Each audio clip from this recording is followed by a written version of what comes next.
All right, what's up, everybody? Critical Mess, episode 69. We're talking about movies that critics and audiences don't. I knew we wouldn't get past that. I didn't realize it was that episode. No Damn, I would have prepared No more. chance. I didn't realize it was 69 either. No chance. We talk about movies that critics and audiences don't agree on, like tonight's film, The Butterfly Effect. I'm Nick Honeywell. I'm here with some other people. Grizz Griswold, Brian MC Cullah, producer Ben. Say hello, gents. What's up, gang? Hey, Brian MC Cullah here. Happy to be here. Is that it? Yep. That's all he's got in him. Shit, I forgot to. I thought you had a quippy intro. I do every No, time. that's all right. That's fine. You Except don't the have last to be two. It doesn't have to be 100%. yeah, on every time. All right, let's break the ice. All right, guys, here it comes. Related a little bit to the film tonight, The Butterfly Effect. Butterfly Effect. Oh, okay. Ben Affleck. Name a good Ashton Kutcher movie, or maybe one you just enjoy, or maybe one you just at least kind of a little bit enjoy. Or? Or Good luck to you, gentlemen. one that has a high rating. Oh, or What do Well, you guys got? I'll tell you what. I've seen all of his movies. Oh, yeah. Well, yeah. Well, not all of his movies, but his big ones. There's The big actually ones. kind of a lot more than I would have thought. when Yeah, looked. I guess when I mean his movies, I mean the ones where he's on the poster, where he's on the Yeah, poster. yeah, of yeah, the yeah. That's what I yeah, wrote. yeah, There's 4 or 5 of those, maybe 6. And but I looked on my Letterboxd. I had not rated any of them except for Just Married, which I gave a 2 out of 5. Yeah. I remember seeing My Boss's Daughter and Dude, Where's My Car. Mhm. I remember laughing a lot at Dude, Where's My Car when I was 20 or whenever it was. Yeah. I just So- rewatched does that one hold up? Unfortunately, I'm going to have to say Dude, Where's My Car because in my memory I laughed as a young child. Yep. I'll watch it and verify whether or not it's good Yeah, yeah. later. I'm so curious about that movie because I would name the same one. Dude, Where's My Car was very funny and influential when I was younger because we used to quote it and laugh about it. But I'll throw a different one in there.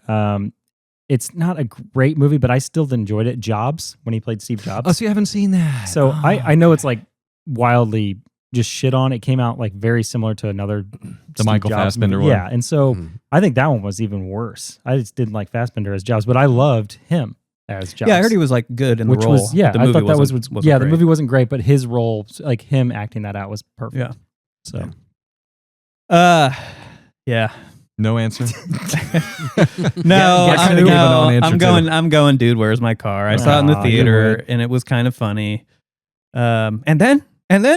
No, and then. No, I don't. What do they Was that have funny? on? I don't think- Maybe it wasn't funny. I haven't don't know. seen it since I was a young lad. Yeah. What was on their backs? Was it Dude and Sweet? Where Yeah. they kept going, Yeah, yeah, Dude, yeah. Sweet. Yeah, What's That's on right. What's on my back? Sweet. No, but what is it? But what is it? Sweet. What's on my back? Classic. Yeah. Ben, Dude, Where's My Car, right? Yeah, of course. Yeah. Okay. All right. Social media. Grizz is going to talk about it. we are on social media. You can find everything at criticalmasspodcast.com. It's got it all. Video. Check it out right here. Yeah. I mean, Just where you Yeah. put. Is this where We're Ben gonna- puts it? Ben's gonna Yeah, put about it right No there. more work Check for it out. Ben. You can see we're on Threads, LinkedIn, TikTok, Blue Sky. Blue Sky. TikTok. Here's all of our socials in this rectangle. Yeah. It's and lower. That's than about that. where. Oh, is it lower? Let me move out of the way. It's actually where, it's out where here? the old elk is. Check it. Damn it. And watch our YouTube shorts because they're amazing and hilarious. Yeah, follow us on YouTube. Yeah. Or Please. subscribe. Please do. Subscribe. Yeah, please do subscribe, actually. One subscription now equals 1 million meals. Really? For one hungry child in our Inflation. community. Hmm. Our community. You know, the tariffs aren't even affecting that. That we keep- we are ramping up Yeah. the amount of meals every week. Yeah, that's amazing. All right. We suggest you watch this movie first before watching us talk about this movie because we're watching the movie. Guys, you get any feedback or retractions, corrections, or anything this week? I didn't get any, but didn't you say you maybe potentially felt like you had needed to adjust a rating on a Yeah. Oh. Don't feel like you need to, but Yeah, I didn't know I'll if you make wanted to speak a to that. small a little bit. announcement about that. Yeah. Let's hear it. Yeah. So, I guess what was that? A couple episodes ago, something like that. A few episodes ago, we talked about the movie Under the Skin. Would have been like 66, I think. Yeah, something like that. It It was just our ended. Halloween Yeah. episode. Yeah, It's 66. our Halloween episode. With ScarJo, right? ScarJo Space Ho. Oh, ScarJo. One of the So I best didn't say marquee that. messes Oh, I of forgot all about time. that. Yeah, ScarJo. was she's a classy lady. yeah. Actually, that was pretty funny. Anyways, I rated that pretty low. I think I rated it like in the 30s, and upon some reflection, I rated that film too low. Okay. I did. I don't know quite where I'm going to go with it. How high? I'm not going to check back with me next week. No, you don't have to give a rating. You've had But it was better than I rated it. I had to sit with it, think about it a little bit. It was better than I rated it. Honestly, I have a suspicion that I'm going to say the exact opposite about this movie in a week from now. I'm going to say I rated it too high, probably. That's just my Oh, wow. Okay. prediction. So anyway, I have no other retractions. All right. Sock game's in. Green on green. We got home field look at socks. that. Home field Dang. socks. Yeah. Yeah. Love it. Yep. It, Home it field makes matches the great green socks. on the pump as well. How many pairs you got? Homefieldapparel.com. Homefieldapparel.com. The great thing about home field socks is they have a little marker on each one that tells you which one goes on the right foot and which one goes on the left foot. Because some of us need that little bit of extra coaching. It makes a difference. Yeah, it does. All right, we're going to spoil this movie. This movie that came out in the year of our Lord 2004. And it is called The Butterfly Effect. What about Kaylee? Is she all right? If I go back to the beginning, I might be able to save her. Just tell me if you see anything weird. Weirder than this.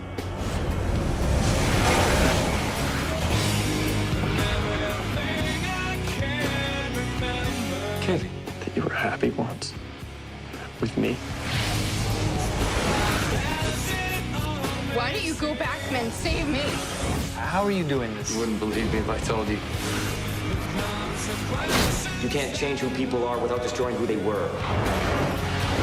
Every time I try to go back in time and help someone, everything just goes wrong. Oh my God, what did we do? You can't play God.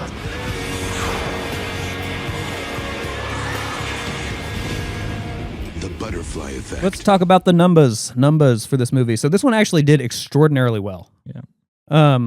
I have to assume that a lot of that came from old Ashton Kutcher and his star power at the time, which was high.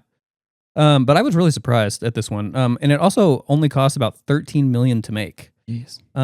Took in close to $100 million. Wow.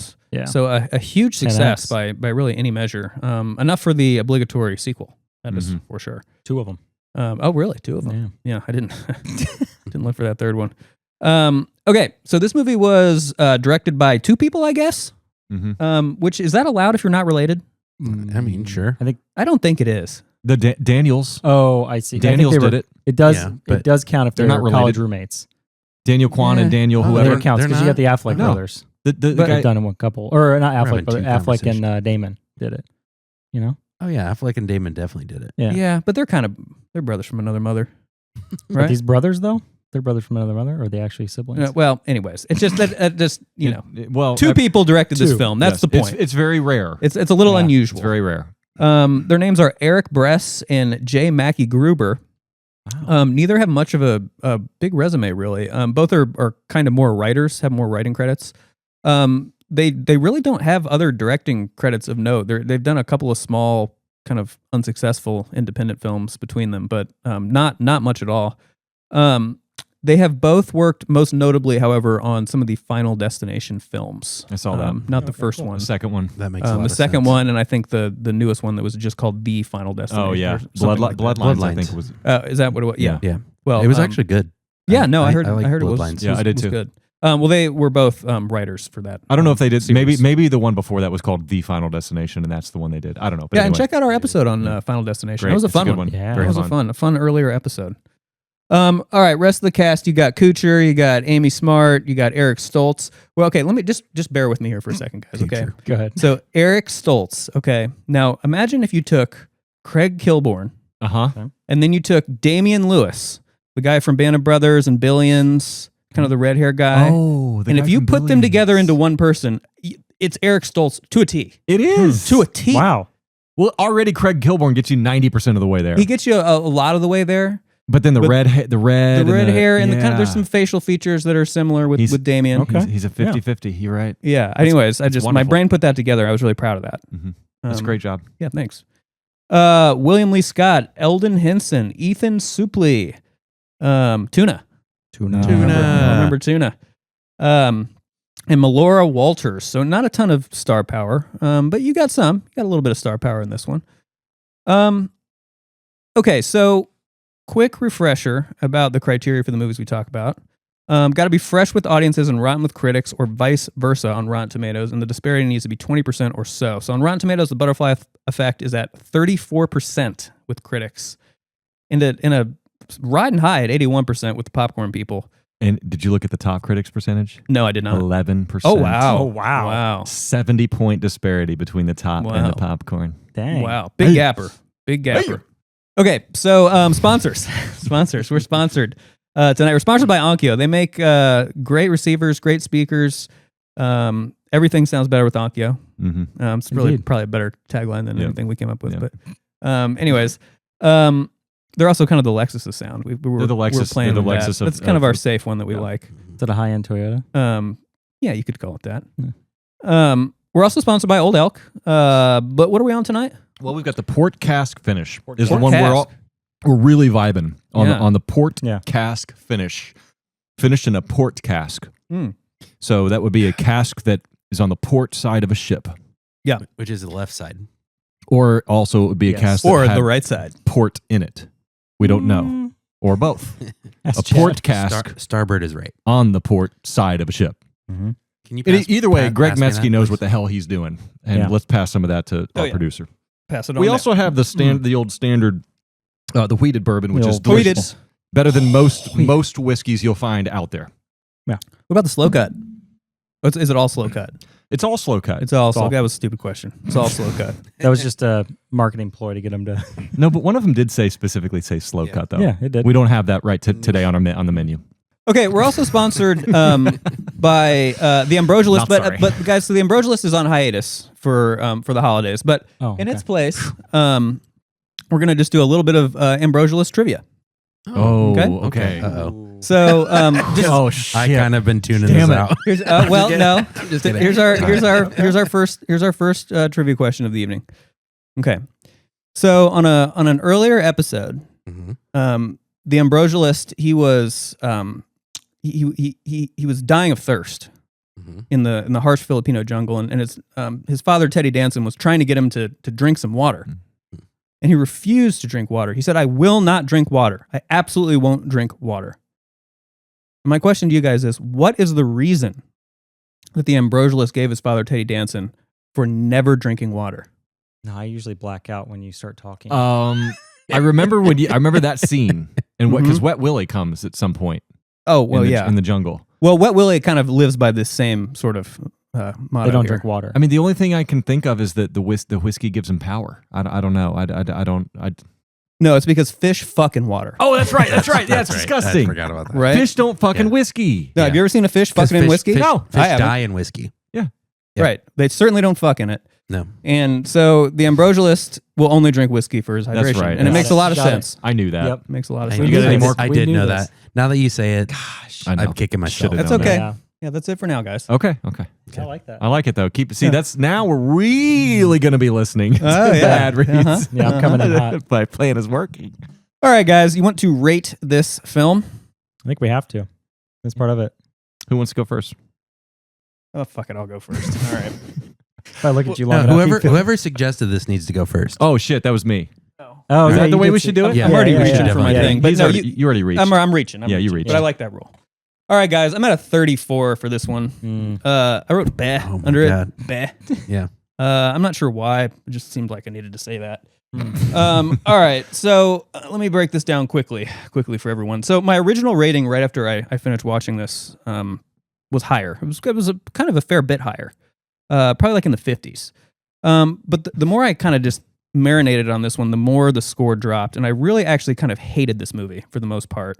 And given that, I feel like my score feels kind of high. I think the big issue with this movie for me is like just a complete, and for some genres this is okay, but not for this genre of sort of thriller or whatever you want to call it. A complete and total lack of any subtlety or self-awareness. Everything is just completely on the nose, and it's almost like comical how on the nose and exaggerated so much that happens is. It's almost just borderline goofy in a couple of scenes.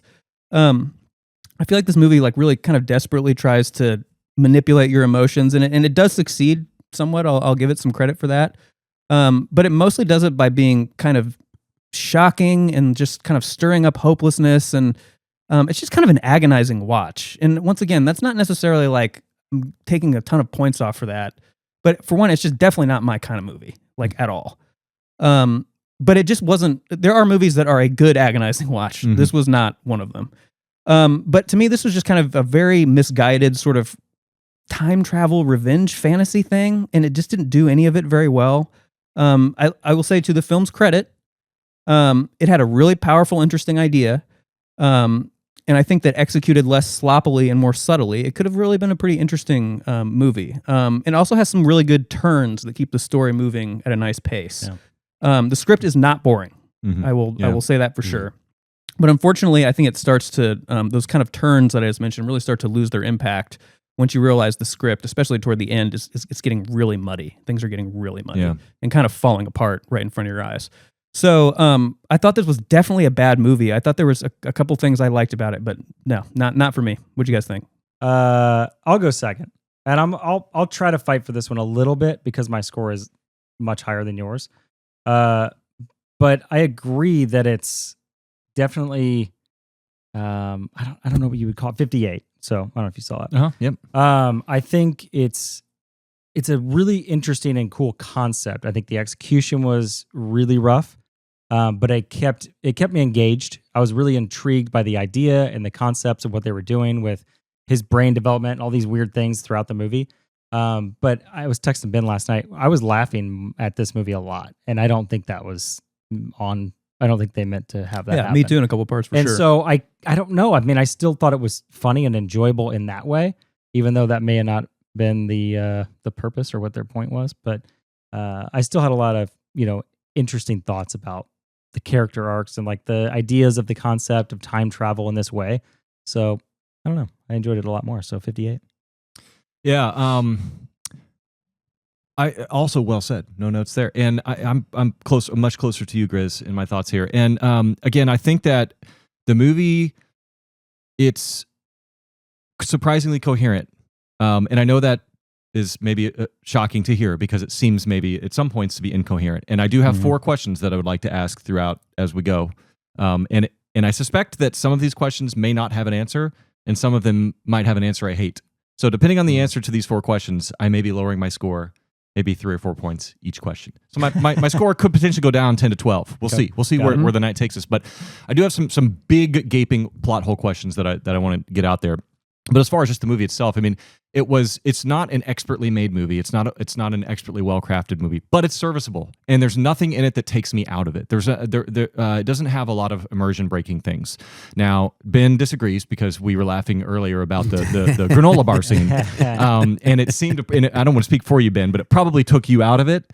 Did not take me out of it. Yeah. It drew me into it. I loved that character. I loved his struggle. I loved the dark humor. And I love the little moment of levity that gave us. It was a hilarious moment when he tries to get the granola bar and it shatters. So here's what I'll say. Agree that the script is great. The story's great.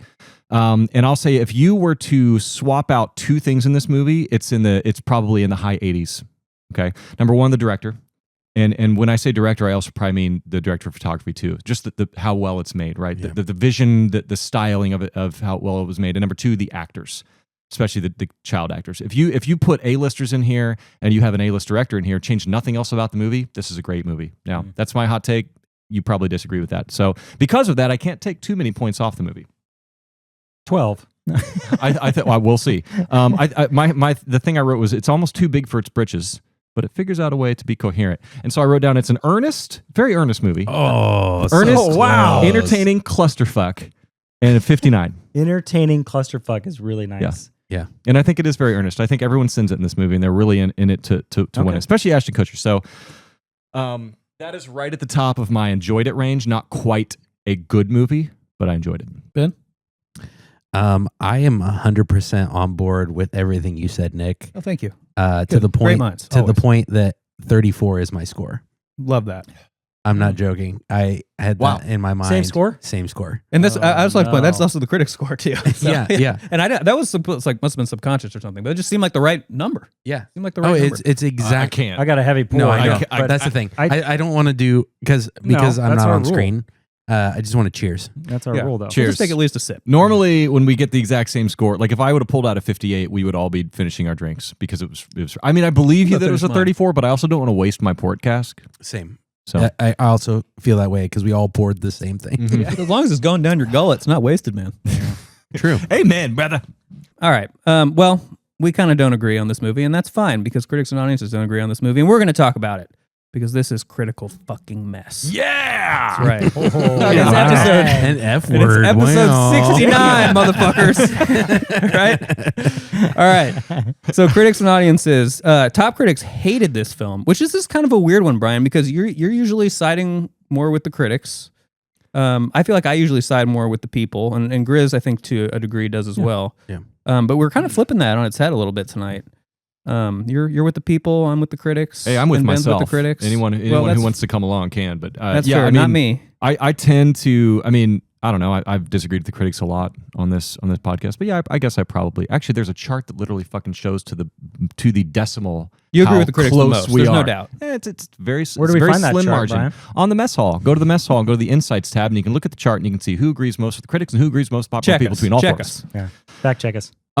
Yeah, so the critics' consensus on Rotten Tomatoes reads, the premise is intriguing, but it's placed in the service of an overwrought and tasteless thriller.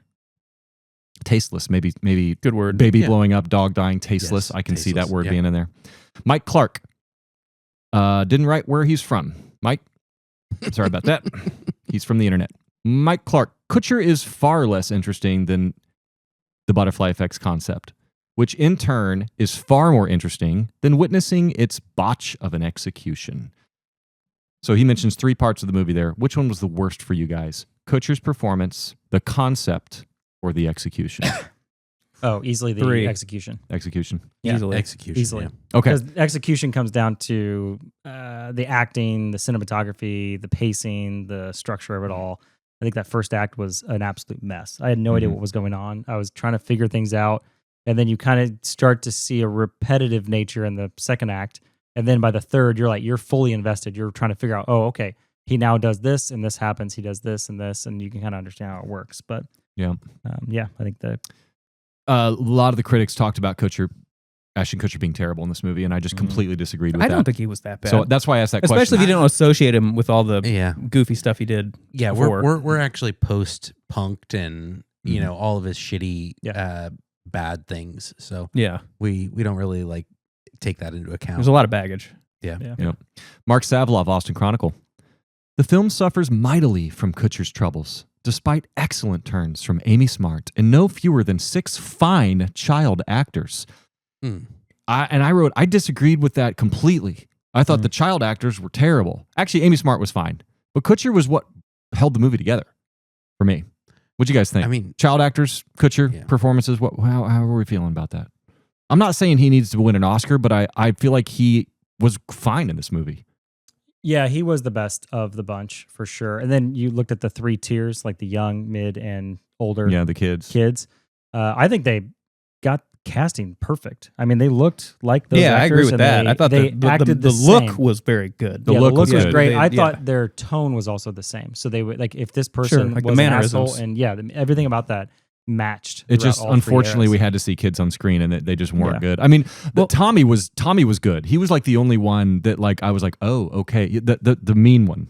Was that his name? Yeah. Yeah, I think so. Like when he like punches that. What about to say he could fight, couldn't he? He could. There was What a scene- monster. He was a badass. There was a scene where he like destroys somebody and like instantly stares at Evan like, bitch, see I know, what I just yeah. did? And then he's like smiling on his way. I'm like, okay, that actor sent it. But the other ones, I mean, there's not only very like good. 5 good child actor performances in the history of I know. cinema. It's, Anyway, it's rough. So, It's not kind of not fair. yeah, no one can quite live up to Short Round. He was the best ever. Yeah, he's good. Yeah, Short Round, Shining. Charles Taylor, Salon.com. It's one of the most unpleasant Hollywood films in some time.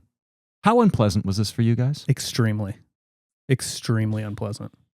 I'm a sucker for like a really dark, twisted like film. This really sent it. I mean, it was really fucked up. A lot of these scenes, a lot of this, the animal at the junkyard thing, the baby and the mom at the mailbox. Like this is traumatic. The K word, the N word, and the S word, all talked about in prison. I mean, this movie went to some dark places. Yeah. I got to say this. It was a very unpleasant movie, but I loved it. I loved the unpleasantness. Unpleasant doesn't equate to bad. Lynn Ramsey's movie, like I love Lynn Ramsey's movies, and I mean, or like even like Ari Aster, like Hereditary was not a pleasant movie, but it's fucking brilliant. So like again, unpleasant, but it wasn't a bad thing for me. Last one, Roger Ebert gave it a 2.5 out of 4. So that's over a 50%. Matter of fact, I think it's literally a 58 or a 59%. Let's just pretend like that. There's so much flashing forward and backward, so many spins of fate, so many chapters in the journals, that after a while I felt that I, as well as time, was being jerked around. Did you guys feel jerked around at all by this movie? I think, like I said, the first act, definitely I felt that, and it felt like it was going all over the place. The speed and the pace of it was all, jarring. But then I think once you get into it, you start to understand a little bit more, and they fed you enough to be aware of it and how it works, and then you can kind of be fed the rest of the way and be engaged. They kind of let you in on the mechanisms.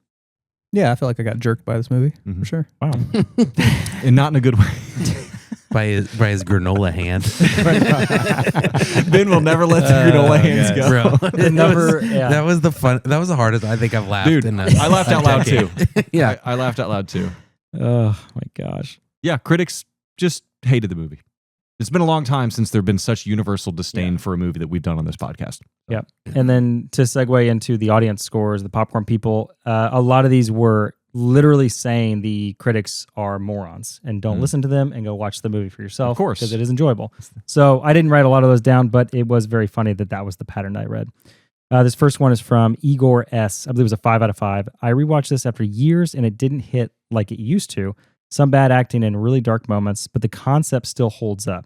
I agree with that. Now I see it's more about trauma and how small choices change everything, not just the cool time travel stuff I focused on when I was younger.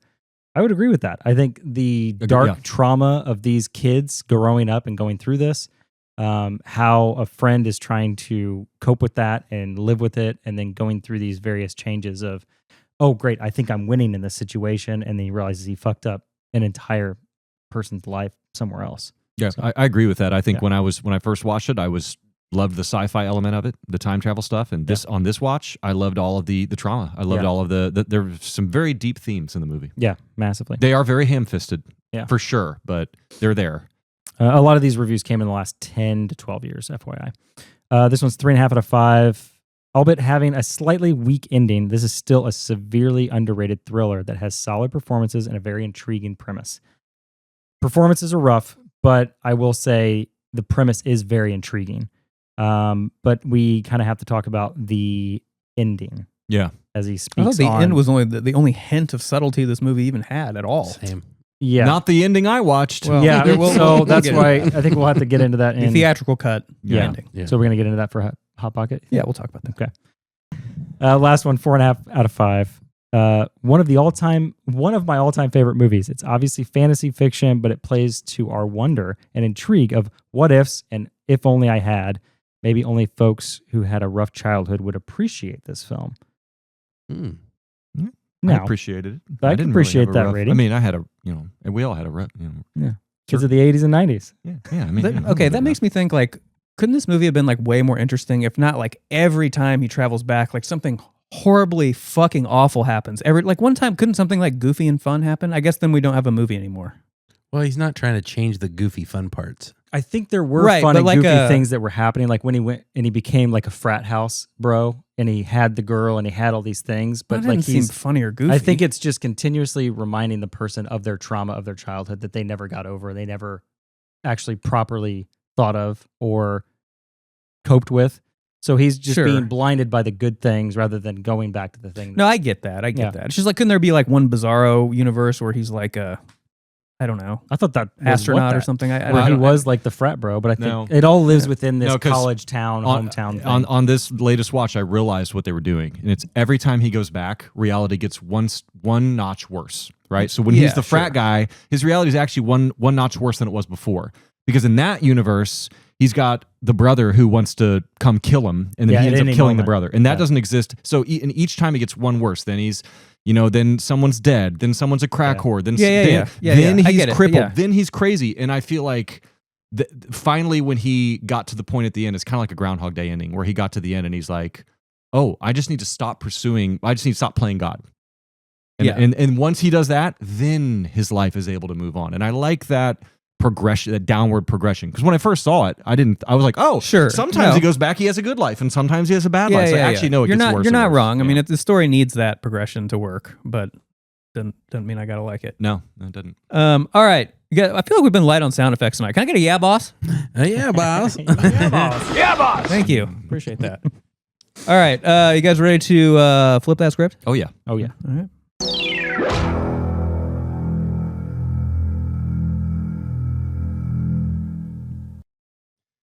It's great. Just go a little bit longer that time? It felt long. A little bit. All right. Segment where we gave the film a good review. We talk about what we didn't like, the one thing we didn't like, and vice versa. So I'll get us started quickly here because I already briefly mentioned this, but I do think this film did this well. Some really good dramatic turns that keep you on your toes. No doubt about that. Script is not boring. Not necessarily good, but it's not boring. Mm-hmm. Because some of the kind of unexpected things that happen are interesting.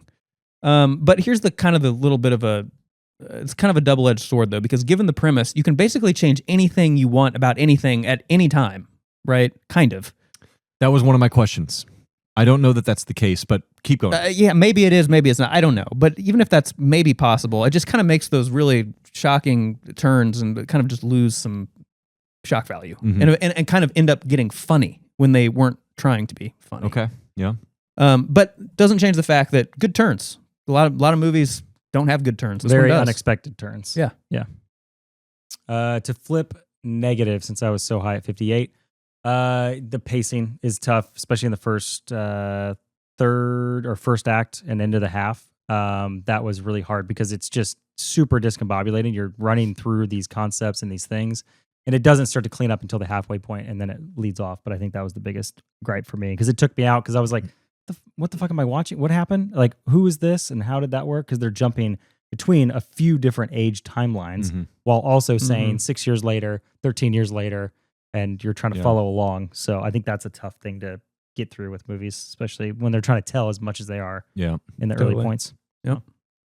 The biggest thing that happened that took me out of it, or the biggest, most unbelievable piece in the movie to me, amongst many, but the biggest was when he goes back and gives old neighbor guy, dad, PDF file guy, the what for, right? He goes, listen up, fuck bag, or whatever his spiel is.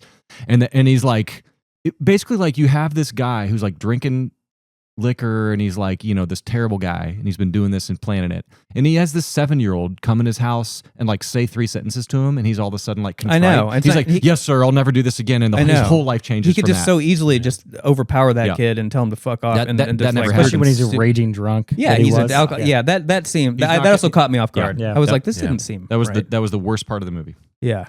But I believe once again, very misguided. It's like this revenge fantasy thing, right? But it's just very misguided. Yeah, like it doesn't, because revenge fantasy can be like among the most compelling genre in film. Yeah, all that you just they just had to write that. I feel like they had their hands so full with how much this movie was trying to do that when they needed to add more things like that, they just couldn't, because it almost needed to be like a mini series or something. Could have been because maybe better. Like if the boy would have like figured out a way to like blackmail that dad or something to where like it risk, he needed some other mechanism other than just like once again, no subtlety. A 7-year-old cussing out at a grown man. The grown man's like, yes, sir. Yeah. So no subtlety. Anyway.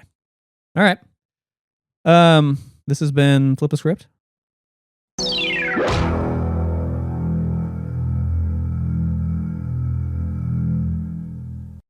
Good job, everybody. Very that good. was the Very first good. time that we've had good job, guys. Both of them. Both. The in and the out. That's how it's supposed to be. All right. Our newest still.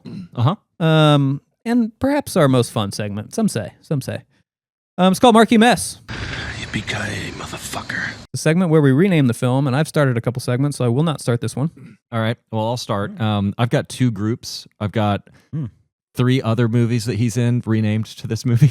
Okay. And then just 5 stupid ones. So I'll start with the first one. Dude, Where's My Gurnal? Oh my God. I have the same one. I also have Dude, Where's My Notebook? Wow, we did it. Oh, yeah. Nice. Good job, everybody. And to piggyback on that, I also had just The Notebook. Oh, yeah. That's good. That's a good one. Well, guys, mine, I'm riding with that Peter Travers joke you hated so much. Oh no!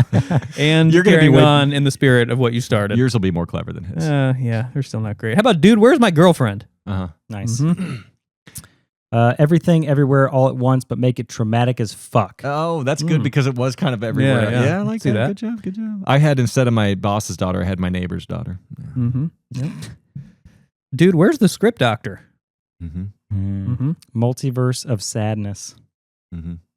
He was in Just Married.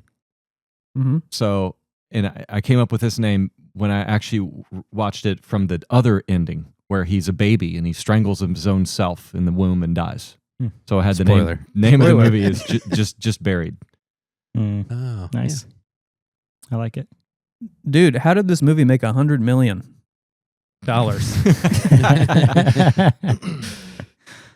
She's just not that into you. Yeah.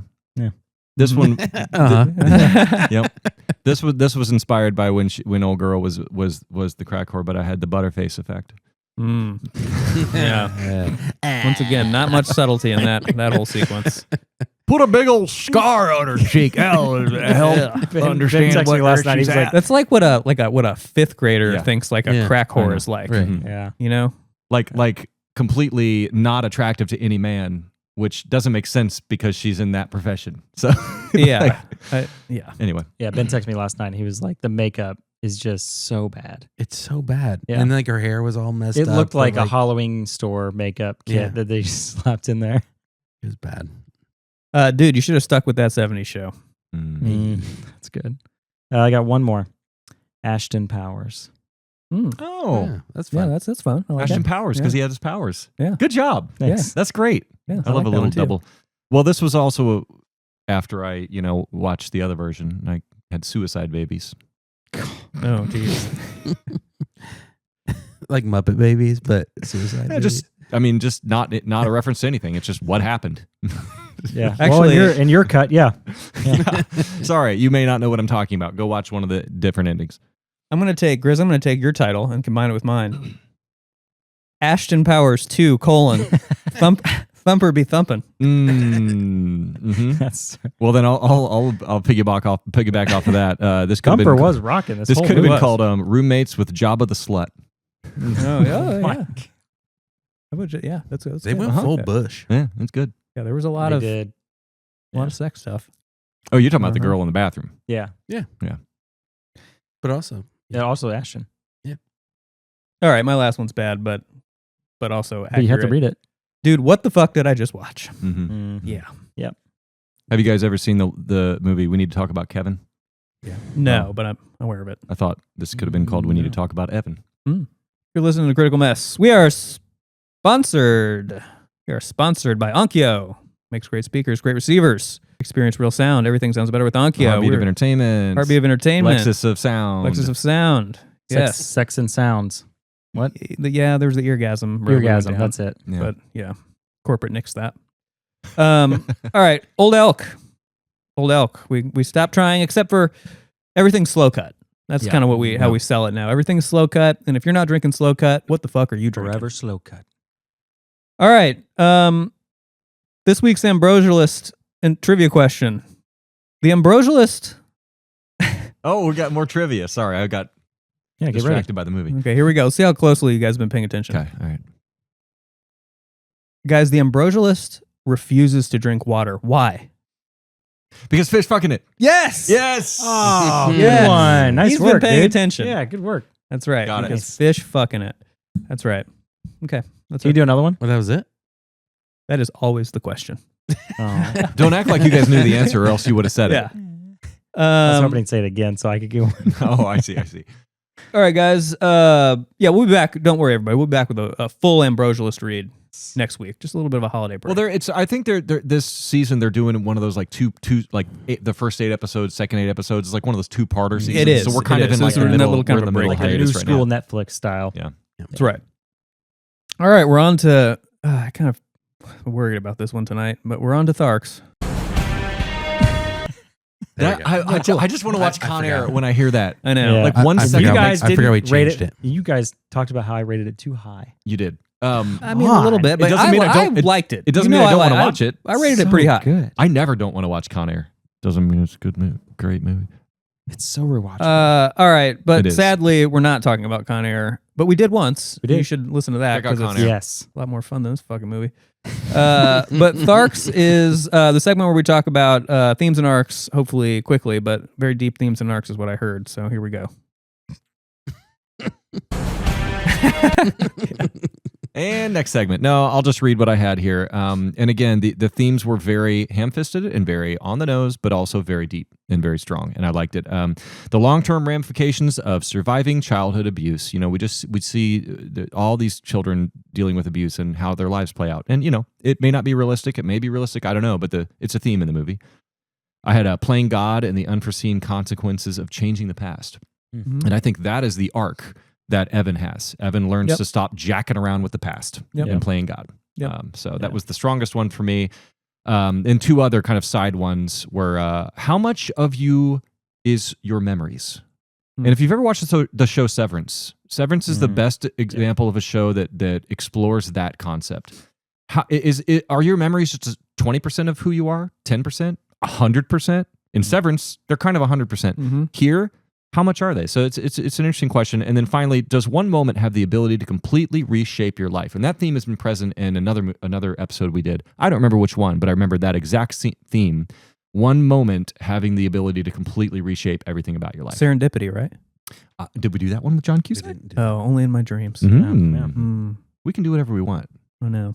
I'm picking it. Don't worry. Okay, that's it. That's all my themes and arcs. Dang. All right. Grizz? Great. Nope. Cool. Cool. Okay. I had a lot written down, but I'm going to skip it for you, Nick. Hey, don't let him bully you. No, I'm not No. being a bully. I'm just giving Nope. the people what they want. Yep, exactly. Me too. I'm going to let them know that I wrote a bunch down. That's I right. don't And you care about covered it. I like it. And you covered it beautifully. Yeah. I know, but See? but That's credit to your... I just got to be honest. Grizz has been killing it with his themes and arcs Yeah, recently. he's I got been called doing out well. on a movie where I didn't even try, and Grizz was like, "Fuck it, I'll take the reins, bitch." And I was like, "Damn." I had that one moment, and I just can't live it was really intimidating. Do you like it? Brian locked it. Speaking of Brian, we're going to Brian's Corner. Place with a song. Hey everybody, welcome to Brian's Corner. Thank you once again, Nick, for providing the theme song to Brian's Corner. It's been one of the highlights of my whole life. It's just so great. It stands up to time. Mhm. Welcome to my corner. Let's talk about movies inside of other movies. I like this. Yeah, great. Good We're going to idea. give 10 examples 7. of them. Uh-huh. Yeah, there you go, Ben. So we're going to give 10 examples of movies where you're watching a movie and people in the movie are watching another movie that's an actual real movie, not a made-up movie. I don't know how they do licensing for that. That must be complicated. Maybe it's just like a song. Maybe it's easy. I don't know. But in the Butterfly Effect, what was the movie they were watching in Butterfly Effect? 7. They went to the theater? Yeah. 7. They went to the theater to watch 7. And bonus, why do you think that was the movie they chose in this movie? Why would your thoughts? What's the loose connection there? The 7 Deadly Sins. I mean, it's a very disturbing movie. Yeah. Yeah, just tonally it was appropriate. Yeah. Was there a deeper reason? You got no. That's it. Because I think there's usually loosely a reason why they would. It's sort of like songs in movies. They don't just randomly put songs in. Usually, some of the lyrics have something to do. Sure. So all of these, I think the movie has something to do with it being in there. Damn, I missed it. Shit. All right. Anyway, so I missed a scene in the movie. That's what I meant for the listeners. You missed it. 7. I think these kids, they're smoking. They're crazy kids. You know, they're bad kids. They go to see a fucked up movie. That's 7. How about Twister? Do you guys remember Twister? Oh, yeah. Remember what movie was in Twister? No. Do you want me to tell you? Yeah. Shining. The Shining. Oh. Do you remember where The Shining was playing in What's her Twister? name's house? Yeah. No. At breakfast? At the drive-in Movie Theater. Oh, Bro, I know Twister better than I know almost any movie. Love Twister. Nice. It's the scene where he's taking the axe through the door, and then as the door is getting destroyed, the screen gets destroyed. Number 3, how about Scream? Do you guys remember what movie they were watching in Scream? Damn, Ben knows all of these. What about you guys? I'm letting you guys do it. Any memories on Scream? Boy. Nick, this movie really makes me think of Halloween? you. Yeah. There you go. Yeah. Oh, really? Yeah, it was Halloween. Do you remember in Scream they're watching Halloween It's been a long because time since I watched Had it. Jason Voorhees, right? no, Or not that's Jason Michael Voorhees. Myers. Michael Myers. I mean. because Jamie Kennedy, I don't remember his name in the movie, but like he's like explaining the rules of horror movies, Right. And he's explaining how Jamie Lee Curtis, and they're all watching. she's a virgin, Yeah. so she does not die, but the girls who have sex die, Right. and so they're watching Yeah. that movie at the party. So I watched that movie 5 days ago. I love Which Scream. one? Halloween. Oh, Nice. Yeah. How about Halloween? Speaking of Halloween, now these are getting a No, little I bit know deeper. the answer to that You one. know the answer? What movie are they watching in Halloween? I just watched it 5 days ago. Uh-huh. They were watching Invasion of the Body Snatchers, the OG. There's actually 2 movies in it. What else? They're watching 2 because they're watching The Thing from Another World. Oh yeah, they also do watch. And then there's right. there's both. Yeah. Right. Because they're watching. It's like a monster movie marathon. It's on TV. That yeah, they've got going. Yeah. I guess I'd say there that like. So my answer was The Thing, but Body Snatchers, I guess, could Interestingly, be another one. both movies that like got kind of high profile, highly critically acclaimed remakes. Oh yeah, good point. Right. Yeah. Well, The Thing has been remade twice. Or inspired by. And Body Snatchers has been remade, I think, at least twice. Yeah. Yeah. There's like a 70s I one. think of the Donald Sutherland Yeah, one. Donald Sutherland with the classic like zoom in on the end, face. The ending of that movie is among the most disturbing endings of any film ever. Have you seen the 2011 The Thing with Mary Elizabeth Winstead? No, I didn't want to. I watched it yesterday. I recently watched The Thing because you guys told me about it. Yeah, well, half 2 days ago and half yesterday. Better than I thought. Way better than I thought it was going to be. Yeah. It's just a remake. It's just a literal remake with just, updated. How about Back to the Future 2? I mean, come on now. Oh, Ben knows it. Okay. I haven't seen that movie What is in it, 30 Ben? years. What? You guys don't remember? I don't remember anything The about digital- Back to the Oh, Future 2. Jaws. Yes. Oh, Yeah. okay. Oh, well, okay. no, Now- that wasn't yeah. the movie though. That was But just it- the shark popping. You're out. It right. didn't show a movie. Jaws was referenced. I'm trying to think. Jaws was referenced. That's what you were talking about. There's a movie. There's actually a movie on screen that people are watching. In 2. I just went and saw Back to the Future 1 in theaters this week. Actually, I haven't seen 2 it was in a while. in 2 and it was also referenced in 3, but it was Fistful of Dollars. Yeah. Fistful of Dollars. that's right. Yeah. Okay. Yeah. Nice. The Good, Bad, and the Ugly. Great The Man with movie. no Because name. he was watching it on that little TV. Yeah. In his hot And then tub. in the third one, he references it because he's wearing the Clint Eastwood. He's wearing it's when it They goes call back him on Mr. West. Eastwood. Yeah, Probably the only trilogy where each Calvin movie gets Klein. better. it's better. Right? Yeah, I agree. I don't think there's another one. I don't know. Three is equal to 2 in my opinion. No, Three- three's the best. I need to revisit all 3. To me, 3's the most complete movie. It certainly has like the biggest budget and the biggest bombast, but they're all very good. All right. How about Wall-E? Wall-E's a favorite of the podcast. It's in my top 100. It may be in other people's top 100. This is a little bit more obscure, but it's a very, very crucial and important part of the movie. This movie that Wall-E's watching He's it. watching it in his little hut. You may not know the name of it, but you might be able to describe it a little bit. It wasn't like Mary Poppins or Close. something like It's that. a right? black- Close. It's a Same black and time period. white. It's not black and white. It's It's not. not black and you're white. right, it's no, color. it's color. Yeah. But I love that there's movie. dancing and romance. It's called Hello, Dolly. Oh yeah. Okay. Dang And it. Wall-E's watching it. And that's where he gets his whole concept and Yeah. idea of romance. And then Eva Yeah. shows up. Oh, that's a perfect movie. Yeah. How about Gremlins? You guys remember what movie they're watching in Gremlins? That's the one I don't know. Oh man, Nick, I I thought should maybe know you that know it. because I've seen Gremlins at least 3 or 4 times. How about this? I'll help you out. Ooh. You want a hint? Yeah. It's animated. It's an old animated movie. No, did that not help at all? That did not help. Snow White and the Seven Dwarfs. Yeah, I wouldn't have gotten And I that. think the funny. connection there is probably just the dwarves and the gremlins. Yeah, there's sure. another movie about a bunch of little Nice. people. Number 8 out of 10. How about American Psycho? You guys remember what he's watching in American Psycho? I never would have remembered this, No. but once you hear it, you're like, oh hell yeah, that's exactly what he would be watching. Texas Chainsaw Massacre is what Makes sense. Christian Oh, Bale is okay. watching in American Yeah, Psycho. no, wouldn't have got that. See, I like it when it services the plot. Yeah. You know what I mean? Like, yeah, it's just a nice little Easter egg. Yeah. Yeah. How about Donnie Darko? You know what's funny? I've never seen Donnie Darko. I've only seen it Check it out. once. Yeah. a long Donnie time Darko's ago. very good. Yeah, I've very heard it's good. Very good. Yeah. and it holds up. It does hold up. Yeah. All right. Really? I haven't seen Yep. it in years. Very good. Yeah. They're watching The Evil Dead on TV. Ooh, good choice. In Donnie Darko. Yeah. And then finally 12 Monkeys. You guys aren't going to get it, but Yeah. it's a bit. They're both very notable movies. That's why I brought it up. So in 12 Monkeys, they go to the theater and they watch Vertigo. Ooh, Oh, okay. nice. Yeah. That Great one movie. famous scene. Yeah. The dolly zoom of like Yeah. the looking down. So there are 10 examples of movies inside of movies. Do you guys have any?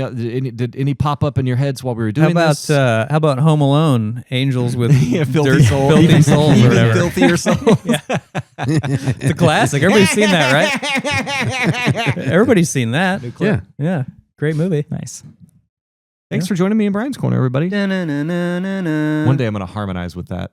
I'm gonna practice like it. that. I'm gonna Practice. harmonize. I'll with harmonize it with you too, and we'll just both do it instinctually. Should I give Can you? you do beatbox? Should I give you the? Should I give you the file so you can just like just work on it. work on it? Yeah. Yeah. I'll just listen to. Yeah, we got Yeah, it. sure. We already got it. on the previous episode. I got that. I got Well, it. more just like I'm take locked in. it in the lab. You know what I mean? No, I want it And, to be like, really bad. I don't want it to be polished. Yeah, Okay. we want to be bad. All right. This is Critical Mess. I'm here with Mr. MC Cullah, Mr. Griswold, producer Ben. We're all here talking about the butterfly effect.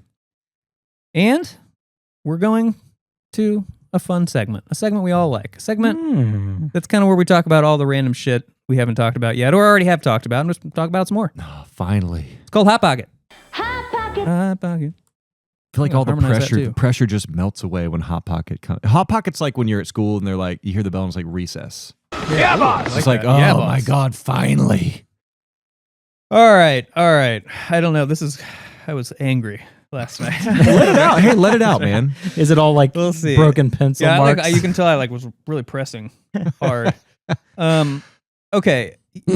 Here, this movie, I think, with the opening shot of this movie, really started off on a bad foot, and here's why: because it starts with reading what you're writing out loud, which no one ever fucking does, and that's the very first thing that happens in this movie. When was the last time you were writing something down and you were saying it out loud? But that's something that happens in movies, sometimes in bad movies.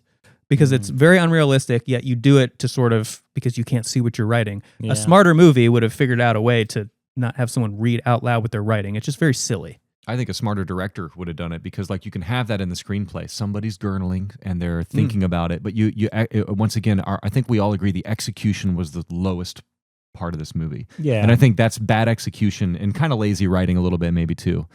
I agree. That's just not what happens in the world. Also, he was writing so fast. I know, he was writing so fast. If you're reading this, it's too late or whatever. You know what else is bad execution? I didn't give us a Hot Pocket flavor. Oh, damn. Oh, shoot. Yeah, I jumped right in. I can't even Water pronounce flavor. this one. Jeez, this will be our next one, but okay. Caramelized, this is a breakfast. Brian, I don't know this word, dude. Caramelized onion and Gruyere bake? Gruyere. Gruyere? See, I don't do Gruyere food words. Yeah. I know words, I don't know food words. Can I let you in on a What little the fuck's a Gruyere? It's even got an accent mark. Can I let you in on a little It's a type of secret? cheese. Oh, that makes a lot of sense. I hate cheese. 100% of the Hot Pocket flavors and lists of ingredients, special seasonings, crusts, and blasts were generated by ChatGPT. Okay. What? 0% was me. So That when he asked me tracks. questions, A lot of M I don't dashes. know the answer to them. Well, No wonder apparently, it sucks. Got him. so this has yeah. got Gruyere. It's also got Tabasco sauce, buttery biscuit crust dusted with sweet chili glaze. By I- Enrique. I'd This fuck is with that. Enrique's baby, I like think. kitchen It's sink. he kind of came up with this When one. you I get think. Enrique on the breakfast, wait, are you on breakfast? I'm on breakfast. Yeah, When you get on Enrique in the breakfast. breakfast, it's a good day. I don't really want onions for breakfast. Maybe that's just me. I do. No. I do. Okay, Yeah. well, fair. Certain times. Certain, like All right. steak, Thank you. steak and onion. Let's talk about what could have been another fascinating Brian's Corner. Here. Oh, yeah, let's hear it. How about movies that end on the same scene they start with? Oh, I love that. Yep. So this Love movie that. does it. Forrest Gump almost does it. He's just sitting on yeah. a different seat. Oh, yeah. You Same- know what I'm talking yeah, about? The yep. feather comes Yeah, down. yeah, he's on yeah. the bench, and then at the end, he's sitting on the stump at the bus stop, and the Yeah. feather flies away. Hmm. Close. That's a close. It's I don't know how I close. just thought of that. I'm thinking of the Pretty- show. pretty impressed with I'm- myself. I'm thinking of the show Breaking Bad. Every episode started with the end.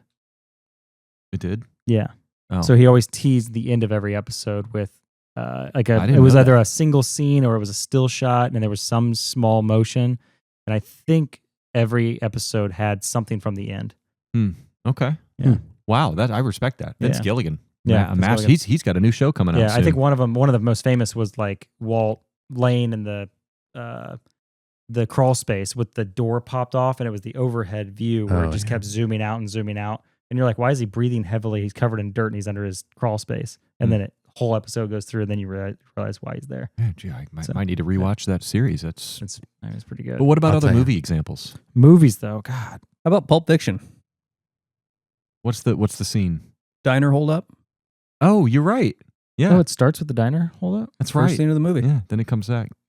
Yeah. Do we like when a movie like kind of cold opens with like midway through the plot? This is a little bit different from your question, but it's in the same ballpark. And then like you know that you're going to come back to that at some point, and I you do finally because come back to that. it immediately gets you into the action Yeah. without just throwing you in for being discombobulated. You're in there for a quick second or a quick scene, and then you're back into the plot to see how that got there. I'm going to caveat it. I love when they do that, but I hate when they do something and then it's like 37 years earlier.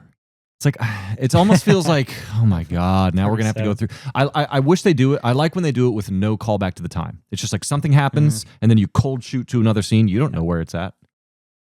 Yeah. How about a couple more? How about Fight Club? Yeah. With the build it with the He starts with a gun in his mouth. Oh, doesn't Yeah. it start Gun in with his the mouth with long zoom out? That's right. Good one. Mhm. What's another one?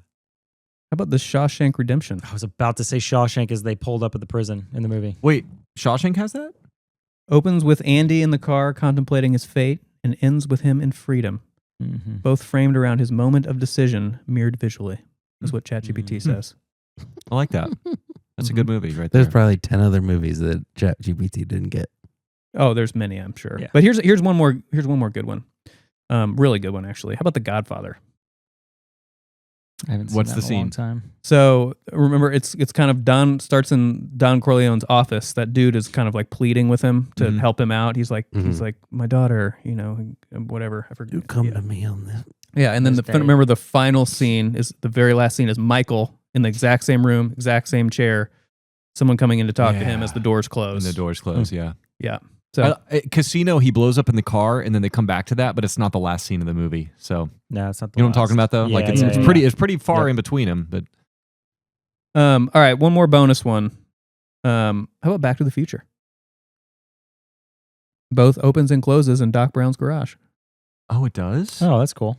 It's sort of a different. It doesn't close. It Circumstances. doesn't end in Doc Brown's garage.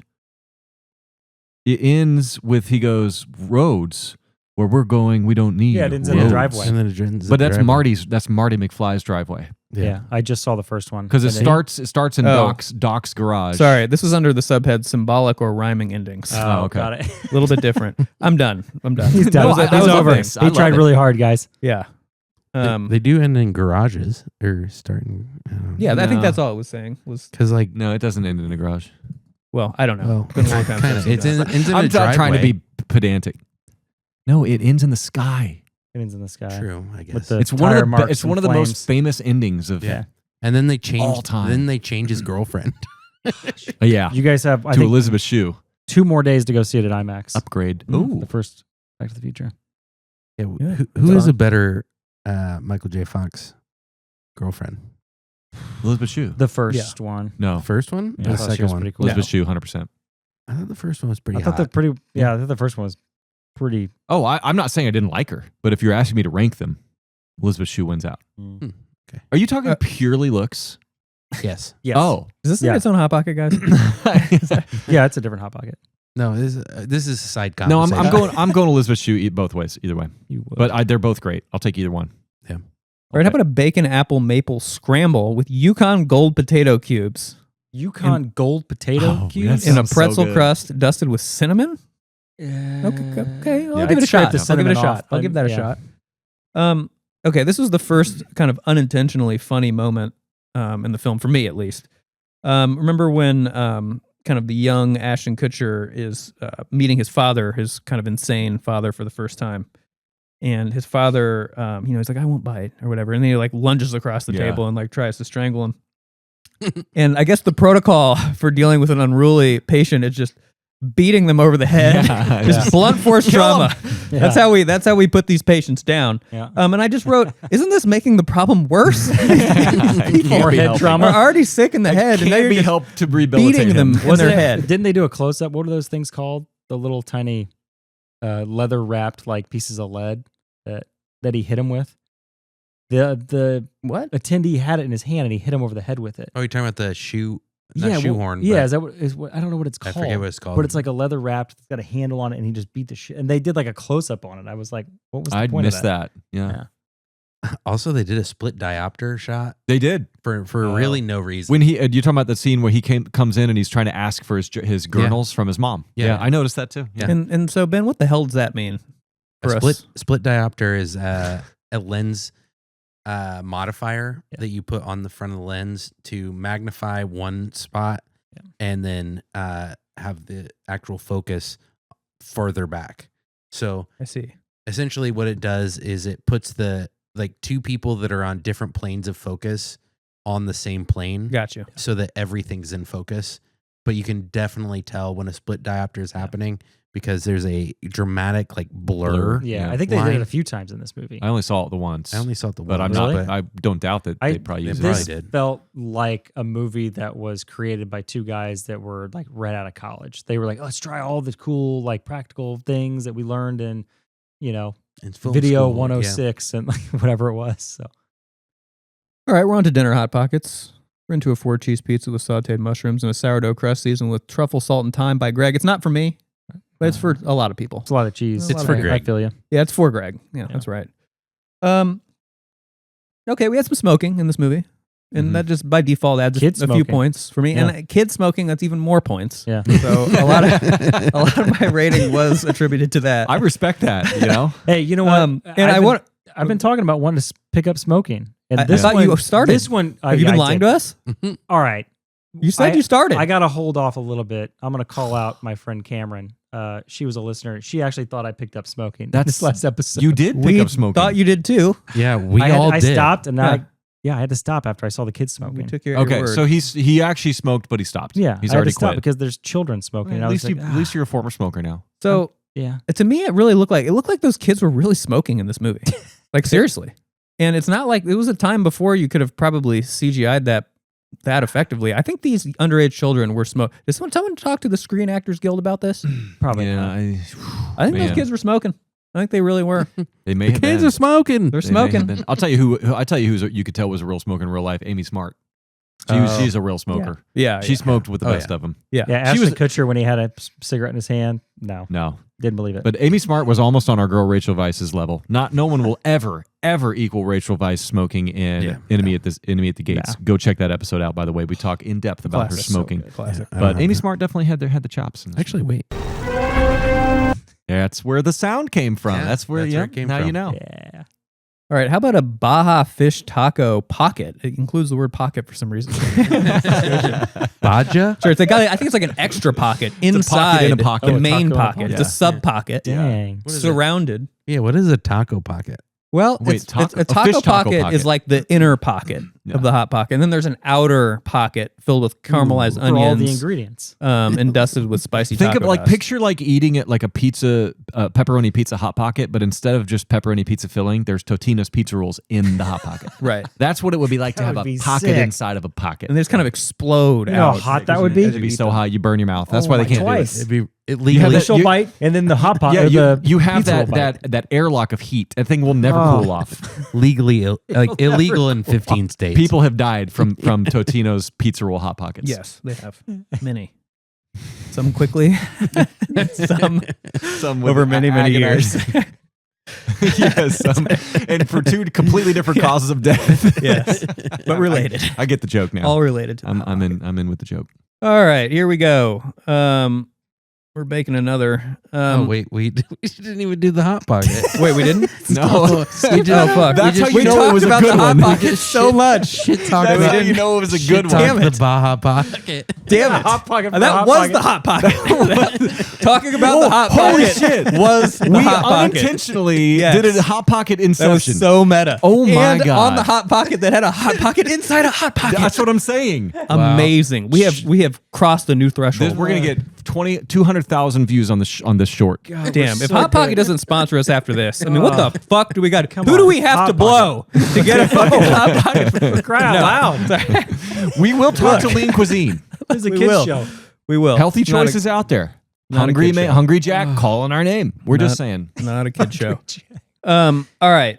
No, that was the Hot Pocket. Also this owned is by the new Hot Hot Pocket. New hot pocket. You'll Five cheese pizza, shaved Parmesan, and an extra crispy crust seasoned with cracked black pepper. Just pretty safe. I like that. Wow. Anybody catch so they went and saw Seven at the theater. Anybody catch the other movie on the Marquee? Yes. Dumb and Dumber. Dumb and There, Dumber. what a That's what a time to be alive. What a great Yeah. two movies to be Damn. at a movie theater. Two of the absolute best movies of all time right there. Two movies in my top 100. Nice. Nice. Yeah. All right, guys. Let's just before we forget. I think this is appropriate. A loaded baked potato with green chili strips, in a flaky puff pastry crust, dusted with cracked black pepper again here by an intern. Let's talk endings. Let's talk endings because this movie has an ending. Has an ending. Which one did you see? I saw the ending where Ashton Kutcher, and I believe it was the standard theatrical ending, kind of bumps into Amy Smart in a crowd. Kind of doesn't say anything. She doesn't know who he is. It's just kind of she's alive and he's happy about that. Right. The only subtle thing that happened in the entire movie. However, now I saw 3 other endings, but ChatGPT, which has been notoriously unreliable tonight, told me 3, but Ben says there's 4. There's 4. Yeah. 4 There's total endings. 4 total endings. So 3 other endings than that one. Okay, I still thought ChatGPT said 3 total. Okay, 3 total. Yeah, Okay, so there is actually one more. One of them rather infamous. One I watched. The one you and watched. I did not mean to. Which, frankly, I mean, I'm impressed you found that one in the cut. I didn't even mean to. I just went to my buddy's Plex server and pulled it up, and that was the only option. So did you see the ending I just described at all? No. No. Oh, you didn't even see not it? Until, I not showed until him. right before the podcast, and Oh, my wow. score which went one up did like you see? 20 points.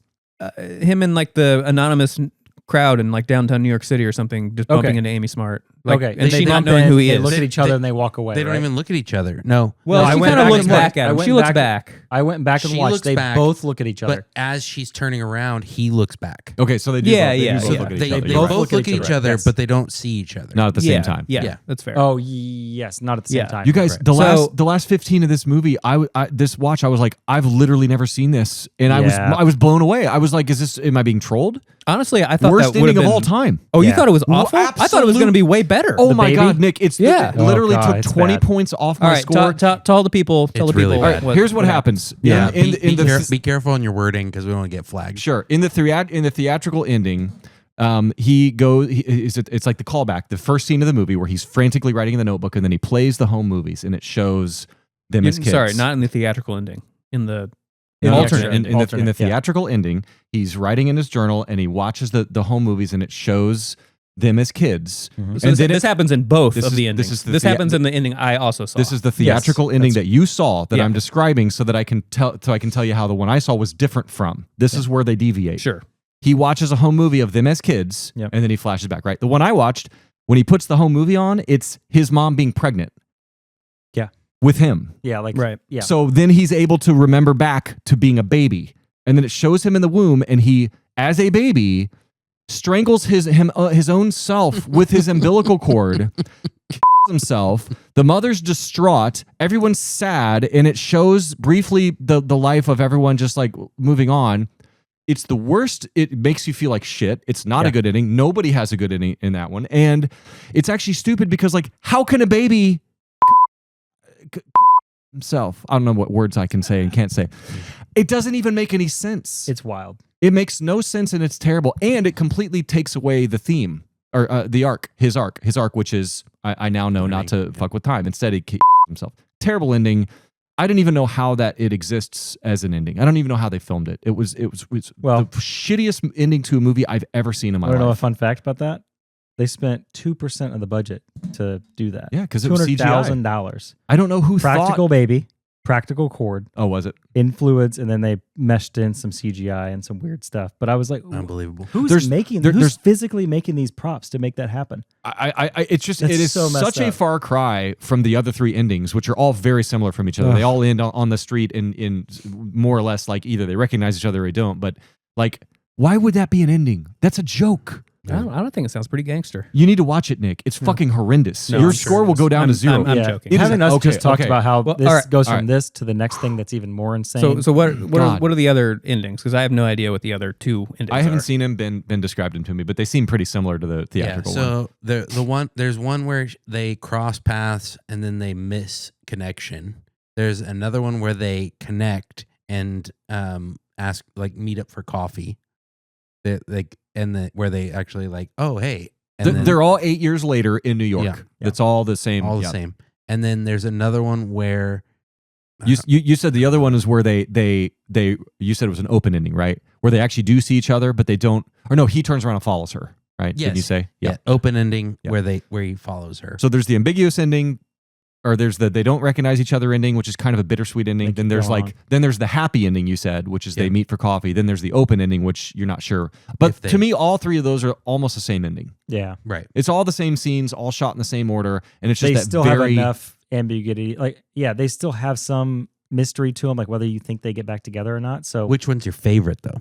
I think the theatrical, the way they see each other, and he knows because he lived it. He still has that memory of all those things that happened and what happens if he meets her.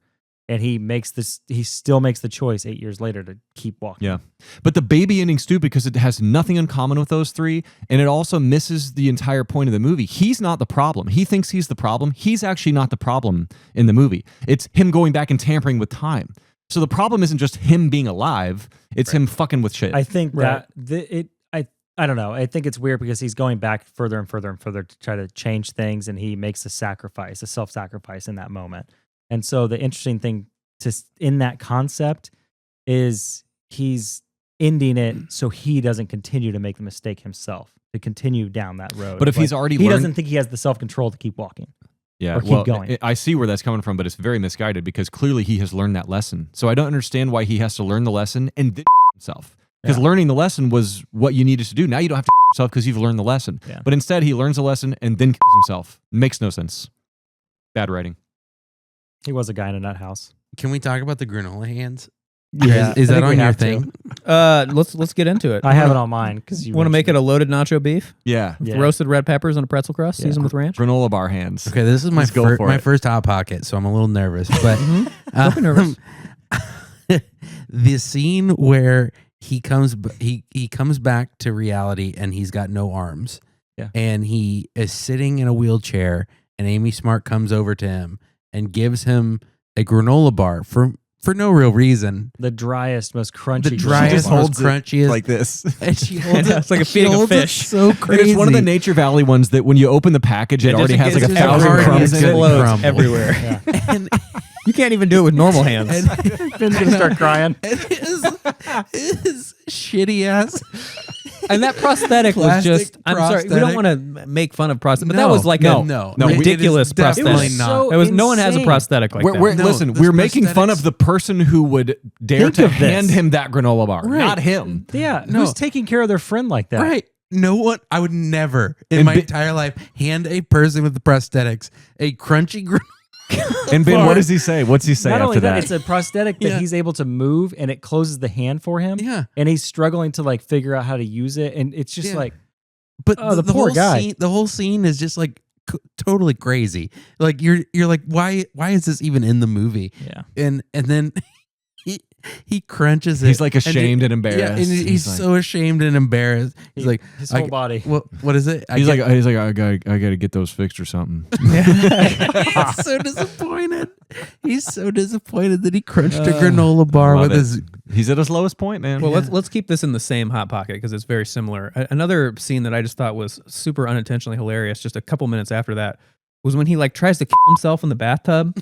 Right? Yeah. And his buddy comes in and saves him, and it's like the most. He's like, "Oh man, you having a bad day?" Like what? Like what? He's like, "Oh." He goes like, "Why don't you put a toaster on the ledge next time?" I know. It's like literally the most unrealistic possible response to seeing someone trying to kill himself. Ever. God. And I would be in sheer panic. Oh my God. And he's like, "It's all right, bud." He's like, "Tomorrow's another sunny day." Yeah. He's just okay. We'll get through this. Yeah. All right. All right. That was a loaded nacho beef. Okay, here comes another one here. Bacon at $3.50. All right, we're moving on to dessert here. How about maple pecan pie with a Nutella swirl? Oh, hell And a buttery biscuit crust dusted with honey butter glaze by Greg. Greg's involved tonight. Appreciate that. Okay, just now this could be something I missed or something, but this seems like it didn't make any sense to me, but this could be something I missed. So, kind of toward the end of the movie, we're getting real muddy. And Kutcher's in the hospital for his condition or whatever, and then he just like happens to be in the same hospital as Lenny. It's a small town, I guess.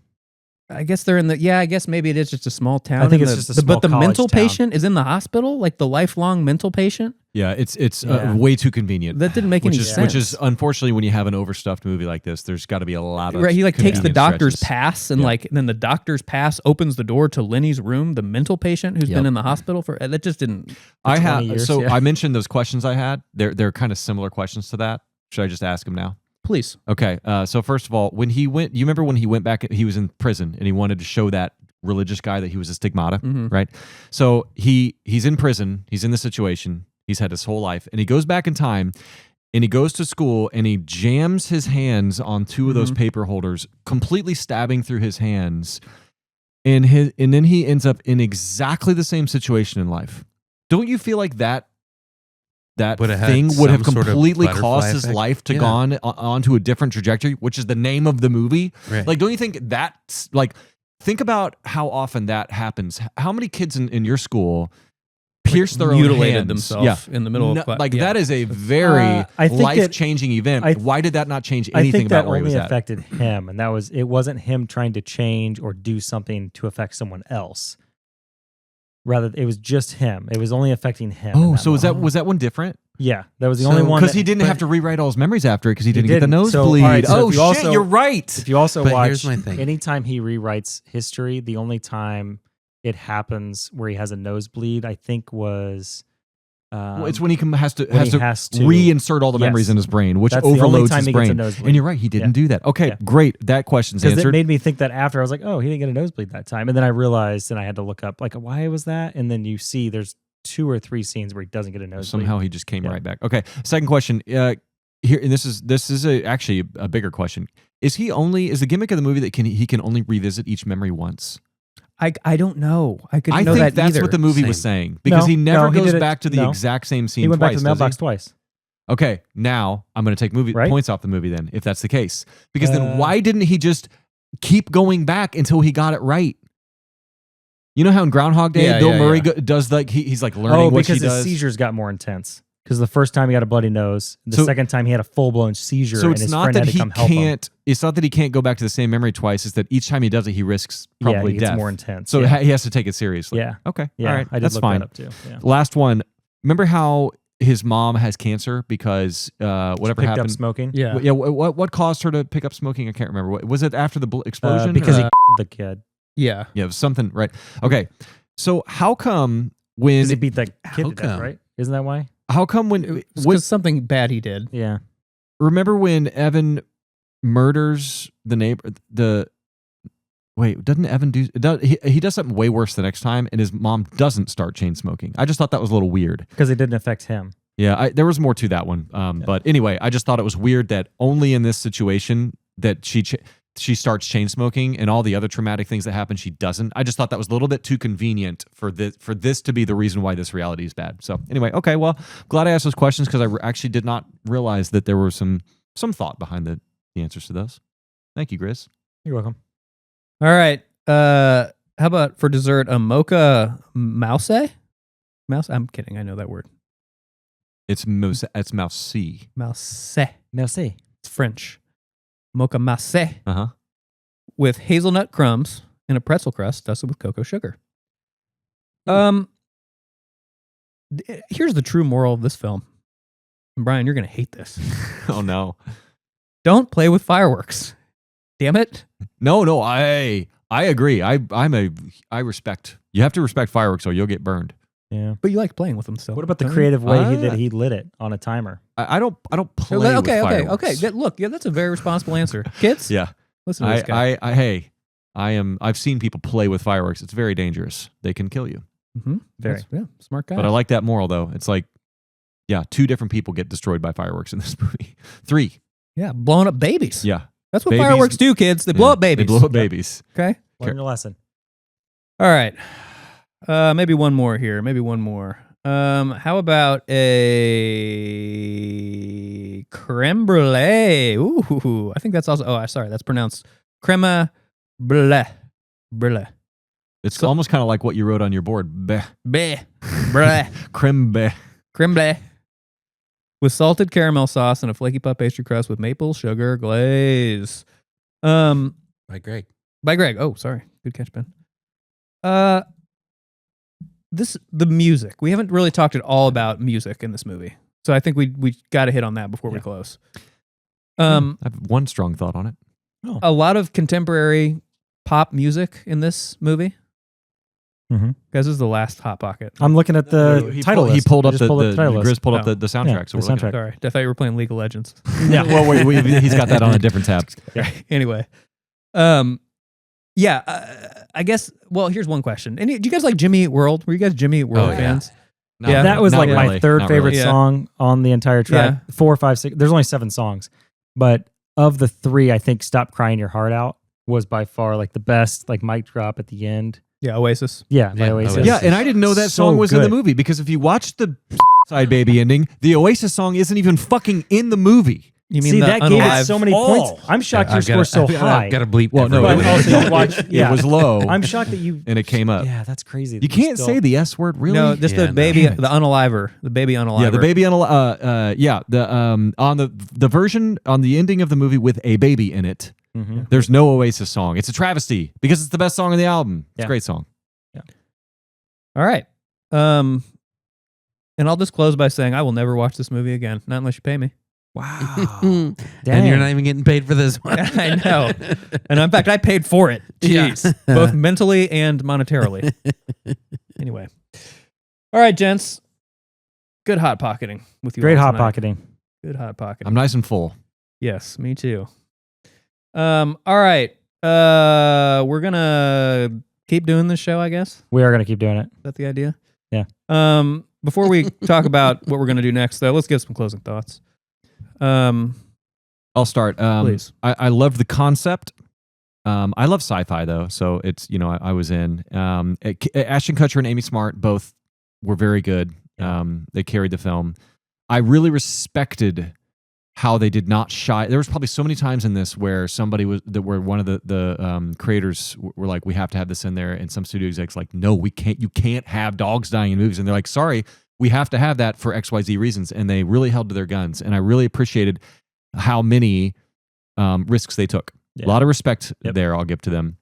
I also loved that we had a time travel movie, a college movie, and a prison movie all in one. It was great. Wow, yeah, nice. And then I really did enjoy, as muddled as it was, and as bloated as it was. I did like how he had to discover kind of 2 things at the same time. He had to be like constantly discovering like the missing memories that he had each new future, and then like figuring out like where he's at. Like when he's the frat guy, he's like, wait, I'm shaven differently. People, I know these people, they know me. That was cool. He's That was really like neat. discovering like what has happened. Yeah.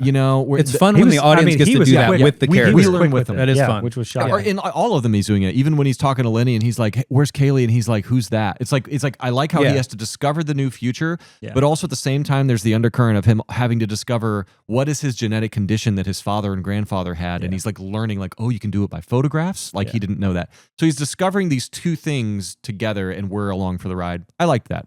So that's enough. That's enough to give it a 59. Nice. Yeah, at a 58, I think I did enjoy this movie. It had a lot of things that I thought were very intriguing. The supernatural, whatever you want to call it, the thriller / fantasy kind of aspect of it. I think that was wildly interesting. I think the execution was rough in a lot of places, like we said. The acting, Kutcher and Smart, both obviously the best of the best in this film. So for me, I think the thing that's I can recommend it to people. I mean, that's the thing. Like, I look at rewatchability, and I can rewatch this in another couple of years and find a lot more detail and the little tiny nuances of what they've changed and why he's an architect or why he's writing in journals and what his major was with psychology and why he knew these things.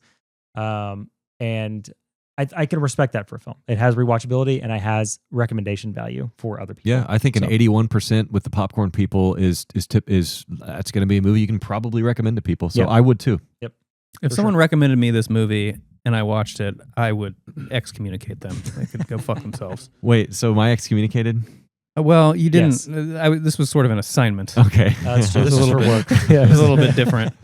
All right. Yeah, fun concept, terrible execution, really unsettling, and I just don't feel like it earned that. I felt like it was unsettling for the sake of being unsettling. But But yes, it did, as you said, Brian, took some risks. Respect that. Had an interesting script, if flawed. And I think that kind of what you were touching on, Brian, another thing that I think you liked about the movie that I didn't like about the movie is just like, it's a college movie, it's a prison movie, it's a time travel movie, it's a revenge movie. It's like, just pick one, man. Pick one. Yeah. You're doing too much. You're doing too much. I agree with you there as well. Yes. Yeah. Just because I liked that those three things were in it, I don't think those things needed to be in it. A lot of characters. Too much, a lot of things not to enough follow. butter scraped across too much bread, I think would be the... Yeah, I think if I could just sum this movie up in three words, 2 words, too much. Too much. Yeah. Yeah, I like that. That's a great. That's a very apt review of the movie. Too much. Yeah. Just too much. Just too much. But we cut that word. We cut that word. Because just too much is just too much. Yeah, So exactly. It's just too Thank much. you. We're copywriting here, guys. We're doing it live. All right. Social media. Follow us, please. Grizz, where are we? We are at criticalmasspodcast.com. You'll find all the links to our YouTube channel, which we would love for you to go and subscribe. Please. And then all the other socials, Instagram, TikTok, all of our clips on YouTube. Go like those. Watch engage our with shorts. them. Please. Watch all of it. Engage with it. That's the most important part. Subscribing and commenting. That makes a big difference. So go do it. Yes. Sorry, I was jacking around that whole time. Thanks for being good. All right. We're threatening to do another episode, as we always do. It's Grizz's pick. He says we're going to be pleased with this pick, or at least I'm going to be pleased with this pick. You better be. I hope you're right. What are we doing, man? It is far different than this film. I've had on my list to do for probably a year and a half, and I've mentioned it before. It is from our year and Lord, or our Year of our year Lord. of our The year Lord of and our Lord Savior, and Savior. 1989. Okay, we're going back to the 80s. Okay. Okay, it is currently a 29% critics, 60% audience, popcorn people. It stars Fred Savage and Christian Slater, the Wizard.